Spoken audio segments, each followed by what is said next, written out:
ওই জায়গাত মারলে মানুষ মরবিও না, কষ্ট হবে, ফাটে যাবি, কিন্তু কাকু দেখাবারও পারবি না। তোরা কথা কর না কেন? এমন জোরে বাড়ি মারছে, বউ আর শালা মারছে দৌড়, বউ দৌড়, শালাও দৌড়। শালা বলল, দুলা ভাই আমার বোনকে মারলেন কেন? আব্দুল্লাহ বলে, তোর বোন আমার কে হয়? তুই যে বললে আমার বোনকে মারলেন কেন? তোর বোন আমার কে হয়? বলে আপনার বউ হয়। আমার আদরের বউকে কেন মারলাম? যে বউয়ের জন্য আমি গ্রাম সালন্দার ছাইরা আজকে দিনাজপুর শহরে বাসা বানাইছি, খালি তোর বোনের জন্যে, আমার বউয়ের জন্যে। আল্লাহ কোরআনে বলেছেন, হুন্না লিবাসুল লাকুম ওয়া আনতুম লিবাসুল লাহুন্না। বিবি হলো স্বামীর পোশাক, স্বামী হলো বিবির পোশাক। শুধু তোর বোনের জন্য, আমার বউয়ের জন্য আমি আজকে শহরে বাসা করছি। কি জন্য মারলাম? আয় আয়। শালা বলতেছে, আমাকেও মারবেন নাকি? বলে, না মারবো না, তোকে একটু দেখাবার চাই। এবার বাবা যেই ঘরে ঘুমাই ওই ঘরে জানলার কাছে নিয়ে গিয়ে বলে, দেখ, তাকায় দেখ রে, তাকায় দেখ। এবার শালা বল দিল, ভাই দেখতেছে আপনার বাপ কখন আইছে? বলে 9টার সময়। রাত 9টার সময় আমার বাবা এসে, তোর বোন কয়েছে মাজা বেদনা, পিঠ শিরশির করে। আমার বাবার সামনে খাবার দেয়নি, আর তোর সামনে 5 তরকারি গরম ভাত, এই জন্যই পাছায় বাড়ি মারছি। এখন বল আমি কি করব? শালা বলতে দিল, ভাই আর একটা মারেন, আর একটা মারেন। এই মানুষের জাত না, এই বাপের আত্মীয় পছন্দ করে, কিন্তু শ্বশুরের আত্মীয় 2 চোখে দেখবার পারে না। এরকম কিছু মেয়ে আছে না নাই? আমার মা বোনদের জন্য বলতেছি, মা আপনার শ্বশুরকে আপনার বাপের মতো মনে করবেন, শাশুড়িকে মায়ের মতো মনে করবেন। শ্বশুর শাশুড়িকে বলবো, বেটার বউকে বৌমা, বউ শুধু বলবেন না, বৌমা হিসাবে গ্রহণ করবেন। ওমর ফারুক বললেন, মা আমি তোমাকে আমার আব্দুল্লাহর সঙ্গে বিয়া দিয়া তোমাকে বৌমা বানায়া আমার বাড়িতেই তোমাকে অধিকার দিবার চাই। এখন বলেন, মেয়েদের অধিকার আছে না নাই? অনেকে আমাদের এলাকায় বলতেছে, হুজুর আচ্ছা কোরআনের শাসন যখন বাংলাদেশে চালু হবে তখন বেনামাজি করে কি হবে? কারণ বাংলাদেশে নামাজির চাইতে বেনামাজি বেশি। জোরে কোন কথা, ঠিক কথা কর না কেন ভাই? এখন বেনামাজি লোকজন চিন্তা করে, এটা কোরআনের আইন চালু হলে তো আমাকে জোর করে নামাজ পড়াবি রে। বেপর্দা মেয়েরা যদি চিন্তা করে, কোরআনের আইন চালু হলে আমাকে তো পর্দার মধ্যে থাকতে হবে, ইচ্ছা মতো তো মার্কেট করা যাবে না। মায়েরা শোনেন, এরকম আপনাকে ভুল বুঝাবার পারে কি পারে না? জোরে খান আপনারা বলেন তো, নামাজ মানুষ পড়ে না কেন? প্রতিদিন কয়, ভাই চলো মসজিদে যাই, তুই নামাজ পড়েও যা, আমি না পড়েও তাই। তুই আমার সাথে ভালো আছিস? লোকটা চিন্তা করে, কে যতদিন নামাজের কথা বলি প্রত্যেক দিনই খেপে যায়। তখন একদিন কোরআন সে পড়তে পড়তে ওর সামনে চলে আসছে, উদউ ইলা সাবিলি রাব্বিকা বিল হিকমা মাউইযাতিল হাসানা। ওই এরা পড়ার পরে চিন্তা করতেছে, না রে আল্লাহ বলতেছেন হিকমতের সাথে দাওয়াত দাও। ওই একদিন 3:30টার সময় বাজার, আপনাকে এলাকায় বড় বাজারের নাম কি? এলাকায় বাজার নাই, নাম কি? ফরিদপুর বাজার। ফরিদপুর বাজারের সময় দেখে 4টার সময় ঘুরতেছে, ওই দৌড়ে যা হাত ধরে বলতেছে, চলুন ভাই যাই। তখন বলতেছে, ভাই এখন কোন নামাজ? পাগলা, নামাজের জন্য তো হাত ধরিনি। কারণ এতদিন পর্যন্ত আমার হাত ধরছে নামাজের জন্য, আজকের জন্য আজকে একটু আপনার চা খেলাম। চিন্তা করে, কে নামাজ ছাড়া তো কোনো দাওয়াত আমাকে দেয় না, আজকে আবার দাওয়াত দিচ্ছে চা খাওয়া। চলেন ভাই, আপনি জীবনের নামাজের কথা কমো না ভাই, চলেন একটু চা খান। চা খাওয়ার যা বলতেছে, নিমকি দাও, পেঁয়াজি দাও, এ দাও, সে দাও। বলে এত কেন খাওয়াবেন? বলে নিয়ত করছে আজকে আপনার 50 টাকা খিলাবো। আপনারা বলেন তো, নামাজের দাওয়াত দিলে যে গরম হয়, চা খাওয়ার দাওয়াত দিলে গরম থাকবে? 40 টাকা যেই মাত্র খাওয়া হয়েছে, এমন সময় ফরিদপুর বাজারের মসজিদ থেকে আসরের নামাজের আজান দিস। যেই মাত্র আজান দিয়েছে, নামাজ বলতেছে, ভাই যান নিয়ত করেছিলাম 50 টাকা খাওয়ানো, কিন্তু 40 খাওয়াইতে খাওয়াইতে আজান দিল।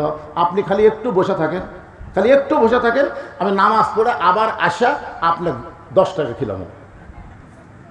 একটু খালি ধৈর্য ধরে বসে থাকেন ভাই, জাকাত ছাড়েন না।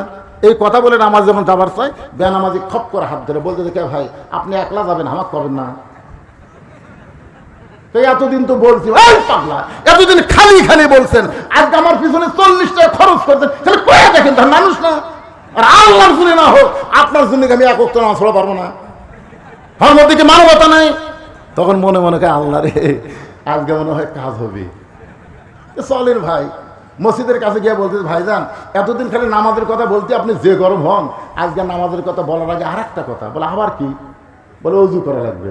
অজু দরকার, গোসল কর, মসজিদে কি আছে, কেন গোসল করা লাগবে না, অজু করেন। অজু করার পর বলে, ভাইজান আল্লাহর ঘরের মধ্যে ঢুকতে গেলে নিজের ইচ্ছা মতো ঢোকা চলবে না, আল্লাহর হুকুম হলো, নবীর তরিকা হলো, ডান পায়ে ঢোকা লাগবে। ধরেন কোন পায়ে? তাহলে ডান পায়ে ঢুকলে হবে না, জবান খুলে একটা দোয়া পড়েন, আল্লাহুম্মা আফতাহলি, সবাই পড়েন, আল্লাহুম্মা আফতাহলি আবওয়াব রহমাতিক।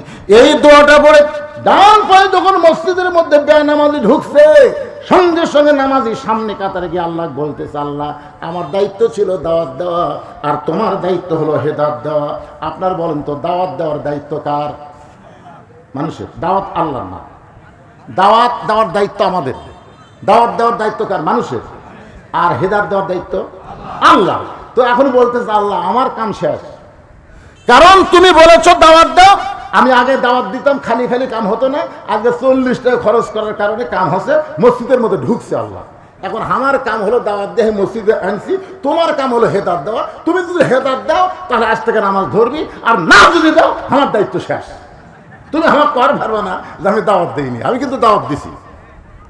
এই কথা সামনে কাতারে গিয়ে কাক কছে, যখন কাক আল্লাহর কাছে বলছে। এখন আল্লাহ ইহদিনাস সিরাতাল মুস্তাকিম, আসরের নামাজ শেষ হয়ে গেছে, সব মুসল্লি মসজিদ থেকে বের হয়, কিন্তু বেনামাজি মসজিদ থেকে বের হয় না। নামাজি বলতেছে, ভাইজান কি হলো, চলেন 40 টাকা খাওয়াইছি, আরো 10 টাকা বাকি আছে, চলেন একসঙ্গে আবার খাবার চাই। বেনামাজি শুধু কান্দে, বলে ভাইজান কান্দেন কেন? বলে নামাজের মধ্যে এত শান্তি, নামাজের মধ্যে এত শান্তি। আল্লাহ রাসূল বলেছেন, আনতা আবুদুল্লাহ কান্নাকা তারাহু ফাইন লাম তাকুন তারাহু ফাইন্নাহু ইয়ারাকা। কোন আল্লাহর বান্দা যখন ইবাদতের মধ্যে শামিল হয়, ইবাদতের মালিককে সে দেখতে পায়, যে দেখবার না পায় আল্লাহ দেখতেছে, এ বিশ্বাস তার কলিজায়। আল্লাহ বলছেন, অসজুদ ওয়াক্তারিব, তুমি যদি আল্লাহর নিকটে যাবার চাও তাহলে সেজদার মাধ্যমে যাওয়া লাগবে। তোর কোন কথা ঠিক কি না? বলে ভাইজান আমাকে আর চা খেলার লাগবে না ভাই, আজকে নামাজের মধ্যে যে মজা পাচ্ছি, দরকার হলে জীবন যাবে কিন্তু একক তো নামাজ ছাড়বো না। হেদায়েত দিছে কে? ধরুন খালি খালি আজকে যে এই ভাইরা এই যে বিশাল একটা মাহফিল আয়োজন করছে, আপনার বলেন তো খালি খালি খালি খালি আপনারা যদি খালি খালি ওয়াজ শোনেন তো শোনেন, খালি খালি যদি শোনেন তো শোনেন। আর যদি মনে করেন না হুজুর এই যে একটা বিশাল মাহফিল করছে, মসজিদের উন্নয়ন করবে, এখানে লেখা আছে মসজিদের উন্নয়ন করবে। এখন আমার জামাই আপনাকে কি আদায় করছে আমার জামাই জানে। আমি শুধু আপনাদের 100 জন মানুষের কাছে 100 টাকা করে টাকা চাই। এতগুলো মানুষের মধ্যে 100 জন 100 টাকা করে টাকা দিবেন নগদ, যে হুজুর আল্লাহর ঘরের জন্য ধরেন 100 টাকা দিয়ে দিলাম। এইরকম যদি কারোর কাছে থাকে তার কাছে আমার দাবি আছে। আর যদি টাকা থেকে না দেন, আগামীকাল ডাক্তারের কাছে আপনি যাবেন, আমার কি উষ্টা খেয়ে পড়বেন, মোটর সাইকেলে পড়বেন, এই রাস্তাতে যাতে ভালো মানুষ কাছে পড়বেন। আর সদকা তো তারুদ্দুল বালা, দান সদকা করলে আল্লাহ ভালো মুসিবত দূর করে দেয়। কিন্তু এতগুলো মানুষের মধ্যে 100 টাকা দেওয়ার লোক নাই, আমি কি 1000 টাকা চাচ্ছি? 100 টাকা নগদ ভাই, এলা বাকি না, নগদ 100 টাকা দেওয়া লাগবে। হ্যাঁ লোক পাঠা দেন, এই যাও বাবা যাও।